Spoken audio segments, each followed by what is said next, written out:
Dans la paracha de cette semaine, la Torah nous raconte l'épreuve que Dieu donne à Abraham Avinu en lui disant « Prends ton fils unique que tu aimes, Yitzhak, Kach na'ed bincha et yichitra, asher ahavta et Yitzhak. Et qu'est-ce que tu vas faire? Velech lecha al eretz Moria, va vers le mont Moria, et là-bas, tu vas l'offrir comme une offrande. » Le Midrash de nous dire, il a marqué plus tard, Bayom HaShlishi, au troisième jour, Avraham Avinu, il lève les yeux et il voit la place de loin. Et il se prépare pour la dernière étape pour arriver. La question qui se pose 3 jours, de Hebron à Yerushalayim, 30 kilomètres. Nous savons qu'Avraham s'est levé tôt le matin, avec enthousiasme pour aller faire sa mitzvah, pour accomplir sa mission. 3 jours, il s'est perdu, il n'avait pas le GPS, il ne connaissait pas le chemin. Pourquoi cela a pris 3 jours? Nous dit le Midrash, qu'est-ce qui est arrivé? Qu'Avraham Avinu en chemin a eu toutes sortes d'obstacles qui l'ont retenu, qui l'ont retardé, incluant, à un certain moment, il y a de l'eau, une rivière. Avraham, qu'est-ce qu'il fait? Avec Yitzhak et Eliezer, etc., il avance. Quand il arrive au moment où il sent qu'il va se noyer, il se tourne vers Dieu et dit, Ribono shel olam, toi, tu m'as donné une mission. Moi, je dois accomplir cette mission. Tu m'as dit d'avancer, de marcher, lech lecha, je marche. Maintenant, si je vais me noyer, sorry God, désolé, mais c'est ton problème. Moi, je fais ma mission. Une question qui se pose ici. Tu as une mission à accomplir.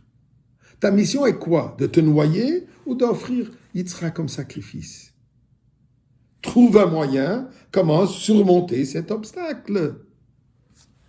L'Halakha nous dit qu'un père est censé d'enseigner son fils 3 choses. La Torah, un métier et à nager. Donc, Avraham Avinu qui a fait toutes les mitzvot, Yitzhak, il a 37 ans. À date, il lui a certainement enseigné à nager, même s'il ne lui a pas enseigné à nager, mais lui doit savoir à nager puisque son père a dû l'enseigner. C'est son obligation, même si Terach n'a pas fait les mitzvot. Mais Avraham lui-même, comme responsabilité à enseigner son enfant à nager, il a dû pouvoir nager. Nage, tu ne sais pas nager. Prends une branche et essaye de flotter jusqu'à l'autre bout de cette eau. Pourquoi est-ce que tu mets en danger ta mission? Eh bien, je crois que là-dedans, on peut retrouver le sens profond de cette mission et pourquoi l'histoire d'Akedat Yitzhak est tellement importante. Et particulièrement que tout le crédit est donné à Abraham et pas à Yitzhak. C'est l'épreuve d'Abraham. Pourquoi ce n'est pas l'épreuve de Yitzhak? Après tout, c'est lui qui était prêt à s'offrir comme sacrifice, même quand il le savait déjà. Mais le point essentiel peut-être est celui-là. Abraham était très conscient que cette eau qui tout à coup a apparu n'est qu'une épreuve. Et si ce n'est qu'une épreuve, ce n'est pas une réalité. Ce n'est pas de l'eau réelle, c'est juste une épreuve pour tester son engagement pour sa mission. Quand nous avons une épreuve, dit Abraham, de cette envergure, la manière de faire face à cette épreuve, c'est de l'ignorer complètement, de ne pas la considérer, d'agir. Agir comment? Comme on nous a dit. Lech lecha. Donc Abraham, il montre ici qu'il faut réaliser que des épreuves ne sont pas des réalités. Elles ne sont là que pour nous donner l'opportunité de s'élever, comme le mot Nisayon qui veut dire élévation, de nous transporter à un niveau supérieur de notre propre conscience, de notre propre être, de notre propre compréhension de la situation et surmonter cette épreuve. Comment? En l'ignorant, en avançant ce qu'il veut faire.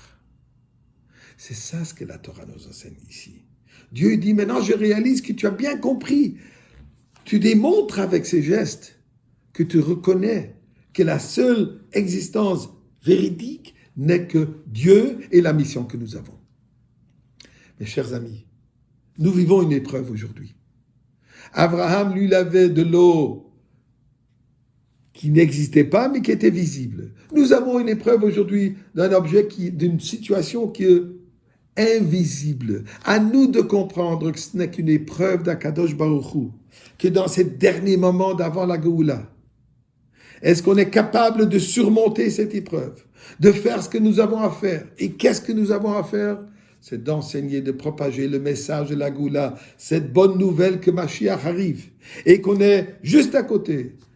Abraham Avinu l'a vu la place de loin, nous le voyons déjà de proche. On voit que c'est la Géoula. Tout ce que nous devons faire, c'est de continuer à faire notre mission. Encore une mitzvah, Sof Ortefe Avat Israël, et nous allons arriver sur cette montagne. Now.